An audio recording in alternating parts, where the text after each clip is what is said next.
I've always had this burning question in the back of my mind. Why do notoriously greedy credit card companies offer rewards where people can travel around the world and buy things at almost no cost to themselves? For a while, I just assumed that it had to do with loyalty to a certain company. Like, surely it comes out of the company's pocket, right? It's just like a perk that they take a loss on in order to keep customers happy to, keep using their services, right? Wrong. I almost forgot. This is capitalism, baby. I'm sorry. We have some breaking news. Historically predatory credit card companies are scamming you. The odds of a multi-billion-dollar company paying for a single thing on behalf of their customers is about as likely as P. Diddy running out of baby oil at a freak-off. I love this game! But what if I told you the way these rewards work is way worse than you could possibly imagine? What if I told you credit card companies aren't only robbing people by charging them 23% interest rates like some futuristic cyberpunk loan sharks, but they're somehow robbing people who don't even have or use credit cards? How is that possible, you ask? Well, dear viewer, that is what I'm here to answer. Okay, so let's say you're a good little boy, girl, person. Please don't cancel me. You're a good little consumer and you only shop at your local grocery store. Say you spend like $100 on groceries. You're probably thinking to yourself, wow, look at me being a good person supporting local businesses with my $100. But hold on there, little consumer. You forgot about the glorious swipe fees that little humble store owner just had to pay. Don't know what those are? Well, when a business decides that they are going to accept any sort of credit card as payment, they need to go over to whatever company, be it MasterCard or Visa or Amex, to ask permission. And like a mafia boss, the company grants them services, but not without paying a certain fee. These fees are called swipe fees. Basically, it's a 2 to 4% charge on top of the total price of a transaction that just goes straight into the wallets of whatever credit card overlord the store owner decides to prey to. Now, instead of taking a 4% cut on their sales, which to most small businesses would be the difference between profitability and bankruptcy, the owner, rightfully, will add that 4% cost onto every single item in the store. In short, everyone who shops at a place that takes credit cards as a form of payment, aka like 99.9% of stores you've ever been to, whether they pay with cash, debit, or credit, are paying an additional 4% Visa tax. And if you haven't put the pieces together yet, this 4% swipe fee is what banks use to pay for the perks purchased. Say that 4 times fast. To pay for the perks purchased by the reward system. So essentially, all of us are paying more on our goods so that people with special credit cards can reap the rewards. And the best part is, who are the most likely to have these rewards cards? Well, the wealthiest people, of course. Most low and middle class people tend to pay with cash, debit, or credit without rewards benefits included, essentially leading to their purchases financing the extravagant trips that rich people think they are getting for free, while poor and middle class people get nothing in return, except the privilege of paying higher prices. And it's not even like the wealthy are benefiting from this system either. For every $40 in swipe fees, even the most affluent among us who take the most advantage of this reward system get on average $20 in return. And for the poorest people, they on average are paying 5 times more in markup fees than they get back in rewards programs. Honestly, whoever thought of this system is like a Lex Luthor level evil genius. So considering how innately broken and immoral this entire system is, how the fuck did it become so popular? Well, to answer that, we have to talk about everyone's favorite brain rot inducing influencer.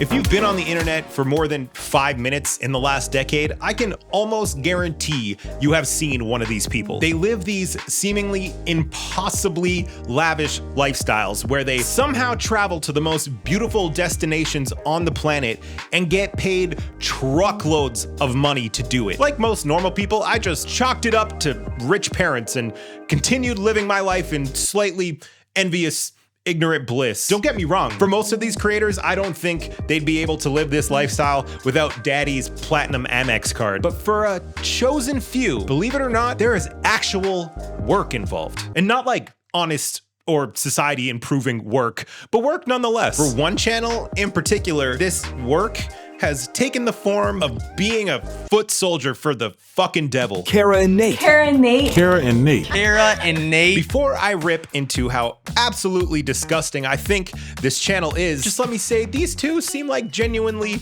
nice people who are passionate about creating travel content and just living life to the fullest. And with that out of the way, these people are fucking soulless vampires, foot soldiers for the devil himself, who are pushing a product that at best they don't understand, and at worst they fully understand, but just don't care about how their lifestyle is leading to the destruction of lives. So sorry, just had to get that off my chest. So this channel not only does videos promoting an insane amount of credit card spending in order to acquire free points to travel with, but they also run an entire website where they just flat out peddle credit cards to their viewers. Now, I'm no detective, but I'm gonna assume a channel with 4 million subscribers, one of the largest travel channels on YouTube, probably wouldn't advertise for credit card companies out of the goodness of their own hearts. I would assume that they are at least getting a kickback from people that sign up for these cards, if not getting an outright monthly payment directly from these companies. And these companies include Visa, Capital One, Citibank, American Express, Chase Bank, MasterCard, and whatever the fuck Bilt is. And it's not even like they're just giving helpful tips on what credit cards are best to use. You can literally click on a card on their website and be directly sent to an application to get that card. And look at that. All you have to do is spend $4,000 in 3 months to get 75,000 completely made up points. And look at how many cards there are. Still scrolling. Jesus Christ. Under normal circumstances, let's say this would be like questionable at best, but with credit card debt in the United States hitting an all-time high of $1.13 trillion, this shit is just unforgivable levels of disgusting. Morally reprehensible, if you will. To flaunt this unattainable lifestyle to your millions of followers, market it like it's something that could just be achieved by the average person if only they knew how to game the system like you do, just to funnel them into the hands of rapacious, blood-sucking companies that are quite literally robbing us all. And of course, like any well-meaning YouTuber, they offer a $150 subscription to their most loyal viewers that wanna, best utilize the rewards. Cause how could you help the devil trap people in crippling debt that they could never even hope to get out of without charging them a subscription fee for doing so? But don't worry, if you signed up before Black Friday, it was only $100, and they threw in these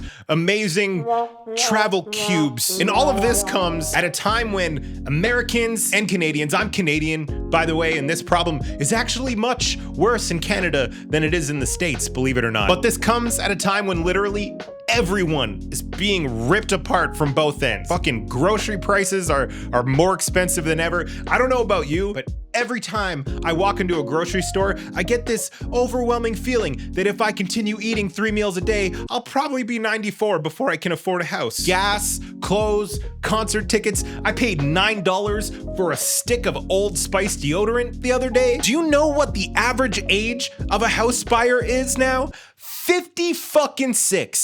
56 years old. That's up from an average of 49 in 2023, by the way, which is last year. So if you were planning on buying a house sometime before you retire, good fucking luck. If it keeps up at this pace, by the time I'm 56, the average age to buy a house will be like 137. And I'll finally get that 1-bedroom bungalow that I've always dreamed of, just in time for my bones to turn to dust. Please just sprinkle me around the 500 square foot I'll be able to afford by then. All of us are struggling to fucking eat and afford shoes at the same time. And these, I'm running out of insults. Rapscallions?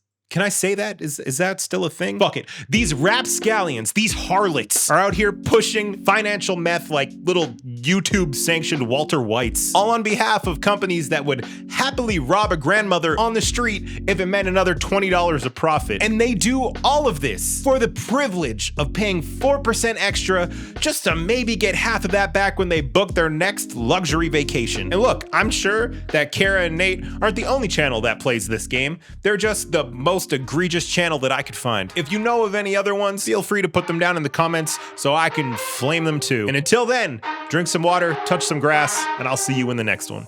Bye.